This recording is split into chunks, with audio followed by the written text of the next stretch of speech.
நமச்சிவாய சிவாய நம. அனைத்து தமிழ் உள்ளங்களுக்கும் கனிவான வணக்கங்கள். நிகழும் ஸ்ரீ மங்களகரமான குரோதி ஆண்டு ஆடி மாதம் 16ஆம் தேதி வியாழக்கிழமை அன்று துவாதசி திதியில் மிருகசிரிசம் நட்சத்திரத்தில் வியாகாதம் நாமயோகத்தில் தைத்தூலம் கர்ணத்தினில் மகா பிரதோஷம் கூடிய நன்னாளில் இந்த மகத்தான ஆகஸ்ட் மாதம் பிறக்கிறது. இம்மாத கிரகநிலை என பார்த்தால் ரிஷபராசியில் குரு பகவானும் செவ்வாய் பகவானும், கடகராசியில் சூரிய பகவானும் புதன் பகவானும், சிம்ம ராசியில் சுக்கிர பகவானும், கன்னிராசியில் கேது பகவானும் உள்ளனர். கும்பராசியில் சனி பகவான் வக்ர நிலையில் உள்ளார். மீனராசியில் ராகு பகவான் சஞ்சாரம் செய்கின்றார். இம்மாத கிரக பெயர்ச்சி என எடுத்துக்கொண்டால் ஆகஸ்ட் மாதம் 1ஆம் தேதியே சுக்கிர பகவானின் பெயர்ச்சி சிம்மத்தில் நடைபெறுகிறது. ஆகஸ்ட் 17ஆம் தேதி சூரிய பகவான் சிம்ம ராசிக்கு பெயர்ச்சியாகின்றார். ஆகஸ்ட் மாதம் 26ஆம் தேதி செவ்வாய் பகவான் மிதுன ராசிக்கு பெயர்ச்சியாகின்றார். ஆகஸ்ட் மாதம் 26ஆம் தேதி சுக்கிர பகவான் கன்னி ராசிக்கு பெயர்ச்சியாகின்றார்.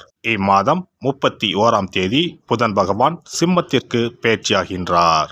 இந்த கிரகங்களின் சஞ்சாரம் மற்றும் இடப்பெயர்ச்சியால் உங்கள் ராசிக்கு இம்மாதம் என்னென்ன பலன்கள் கிடைக்கப் போகின்றது என்பதனையும், அசுப பலன்கள் ஏற்படுமாயின் ராசிக்காரர்கள் செய்ய வேண்டிய பரிகாரம் என்ன, வழிபட வேண்டிய தெய்வம் யார் என்பதனையும் காண்போம். உங்கள் வாழ்வில் வளமும் நலமும் செல்வ செழிப்பும் பெற்று வாழ்வில் உயரிய நிலையை அடைய எல்லாம் வல்ல எம்பெருமானை வேண்டி விரும்பி கேட்டுக்கொள்கிறேன். கன்னிராசி அன்பர்களே, இந்த மாதம் நீண்ட நாட்களாக இழுபறியாக இருந்த காரியம் சாதகமாக நடந்து முடியும். நோய் நீங்கி உடல் ஆரோக்கியம் உண்டாகும். தந்தை மூலம் செலவுகள் உண்டாகலாம். வெளியூர் பயணம் செல்ல நேரலாம். தாய் வழி உறவினர்களுடன் இருந்து வந்த தேக்க நிலை மாறும். நண்பர்கள் உறவினர்கள் உதவியாக இருப்பார்கள். தொழில் வியாபாரத்தில் எதிர்பார்த்த லாபம் கிடைக்கும். புதிய தொழில் தொடங்க எடுக்கும் முயற்சிகளில் சாதகமான நிலை காணப்படும். உத்தியோகத்தில் இருப்பவர்களுக்கு வேலைப்பளு குறைந்து வீண் அலைச்சலும் குறையும். ஆனால் பணியை பற்றிய சிந்தனை அதிகரிக்கும். குடும்பத்தில் திடீர் பிரச்சனை தலை தூக்கி பின்னர் சரியாகும். கணவன் மனைவிக்கு இடையே ஒற்றுமை உண்டாகும். பிள்ளைகளால் செலவு ஏற்படும். உறவினர்களை அனுசரித்து செல்வது நன்மை தரும். பெண்களை பொறுத்தவரை தடைப்பட்ட காரியங்களில் தடைகள் நீங்கி சாதகமாக நடக்கும். பணவரத்து திருப்திகரமாக இருக்கும். மாணவர்களுக்கு கல்வியில் எதிர்பார்த்த வெற்றி கிடைக்கும். ஆர்வமுடன் பாடங்களை படிப்பீர்கள். கலைத்துறையினருக்கு அன்பும் பாசமும் அதிகரிக்கும். கருத்துக்களை பரிமாறும் முன் பொறுமை மற்றும் நிதானம் அவசியம். புதிதாக வீடு மனை வாங்க வேண்டும் என்ற யோசனை செய்தவர்களின் எண்ணம் ஈடேறும். அரசியல் துறையினருக்கு விரும்பிய நண்பர்களை விட்டு பிரிய வேண்டிய நிலை வரலாம். உங்களின் பொருட்களை மிகவும் கவனமாக பார்த்து கொள்வது, வேலையில் கவனமுடன் செல்வது நல்லது. நட்சத்திர பலன்கள். உத்திரம் நட்சத்திரம். இந்த மாதம் எதிர்பார்த்த காரியங்கள் உங்களுக்கு சாதகமாக இருக்கும். குடும்பத்தில் சுபகாரியங்கள் நிகழும். வேலை தேடிக்கொண்டிருந்தவர்களுக்கு நல்ல சம்பளத்துடன் வேலை கிடைக்கும். வெளிநாட்டில் இருந்து நல்ல தகவல்கள் வந்து சேரும். அஸ்தம் நட்சத்திரம். இந்த மாதம் அலைச்சல் அதிகமாகவே இருக்கும். சிலர் கொடுத்த வாக்கை காப்பாற்ற முடியாமல் திண்டாட வேண்டிய நிலை ஏற்படலாம். உங்கள் குழந்தைகளால் சிற்சில பிரச்சனைகள் வரலாம். அதற்காக உங்களின் குழந்தைகள் மேல் ஆத்திரம் கொள்ள வேண்டாம். உத்தியோகஸ்தர்களுக்கு வேலையில் வரும் கஷ்டங்களை தாங்கிக் கொள்ள வேண்டி இருக்கும். சித்திரை நட்சத்திரம். இந்த மாதம் தம்பதிகளிடையே அன்பும் பாசமும் அதிகரிக்கும். கருத்துக்களை பரிமாறும் முன் பொறுமை மற்றும் நிதானம் அவசியம். திருமணமாகாமல் அதற்குண்டான முயற்சிகளில் ஈடுபட்டிருந்தவர்களுக்கு திருமணம் இனிதே நடந்தேறும். புதிதாக வீடு மனை வாங்க வேண்டும் என்று யோசனை செய்தவர்களின் எண்ணம் ஈடேறும். தினமும் பெருமாளை வணங்க வறுமை நீங்கி வாழ்வு வளம் பெறும். பகை விலகும். எதிர்ப்புகள் அகலும். சிறப்பு தொகுப்பு. கண் திருஷ்டிகள் அகன்று தடைப்பட்டு கொண்டிருக்கும் காரியங்கள் நிறைவேற செய்ய வேண்டிய பரிகாரம் என்ன என்பதனை பற்றி காண்போம். வாழ்க்கையில் நல்ல நிலையில் இருந்தவர்கள் கூட திடீரென்று பொருளாதாரம் இழந்து மன கஷ்டங்களுடன் வாழும் நிலை ஏற்படும். இந்த நிலை எதனால் ஏற்பட்டது என்று ஆராய்ந்து பார்த்தால் பெரும்பாலும் அவர்களின் மீதான கண் திருஷ்டிதான் காரணமாக இருக்கும். கல்லடி பட்டாலும் கண்ணடி படக்கூடாது என்று சொல்வார்கள் அல்லவா, அது உண்மைதான். இது போன்ற பிறரின் பொறாமை கொண்ட கண் திருஷ்டியினால் பலரின் வாழ்க்கை சிரமத்திற்கு ஆளாக நேரிடும். இது போன்ற கண் திருஷ்டிகளிலிருந்து எப்படி தப்பிப்பது? இருக்கவே இருக்கிறது எளிதாக கிடைக்கும் ஊமத்தஞ்செடி. தெய்வ சக்தி நிறைந்த செடியாக கருதப்படும் ஊமத்தஞ்செடியின் காய், பூ, இலைகள் என அனைத்தும் தீய சக்திகள் விரட்ட பரிகாரத்துக்கு பயன்படுகிறது. பொதுவாக ஊமத்தம் காய்க்கு கெடுதலை அகற்றக்கூடிய சக்தி உண்டு.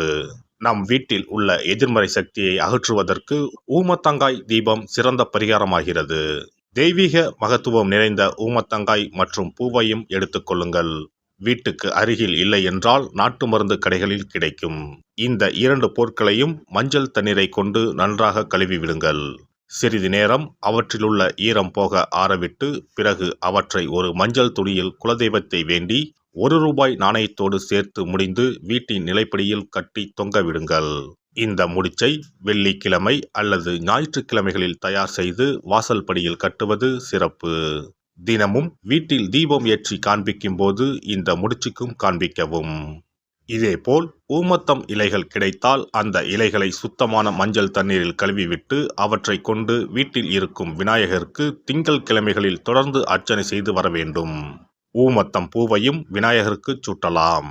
3 வாரங்கள் தொடர்ந்து திங்கள் கிழமைகளில் விநாயகருக்கு ஊமத்தை இலையால் அர்ச்சனை செய்து ஊமத்தம் பூவை சூட்டி வழிபட்டால் வீட்டில் உள்ள கெட்ட சக்தி நடமாட்டம் மற்றும் கண் திருஷ்டிகள் தீரும். ஊமத்தம் செடியும் சிவபெருமானுக்கு உகந்த இலை ஆகும். இந்த ஊமத்தங்காய் வைத்து சிவபெருமானுக்கு தீபம் ஏற்றி வழிபடுவதன் மூலம் நமது பிரச்சனைகளில் இருந்து எளிதாக விடுபட முடியும். முதலில் 2 ஊமத்தங்காய்களை எடுத்துக்கொள்ள வேண்டும்.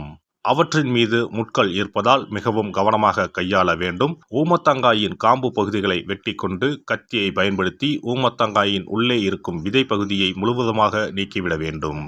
பின்னர் 2 அகல் விளக்குகள் மற்றும் விளக்கு வைப்பதற்கான 2 தட்டுகளை எடுத்து சுத்தம் செய்து அவற்றிற்கு மஞ்சள் குங்குமம் போட்டு வைத்துக் கொள்ள வேண்டும். பின்னர் 2 தட்டின் மீதும் ஒவ்வொரு அகல் விளக்கை வைத்துக் கொள்ள வேண்டும்.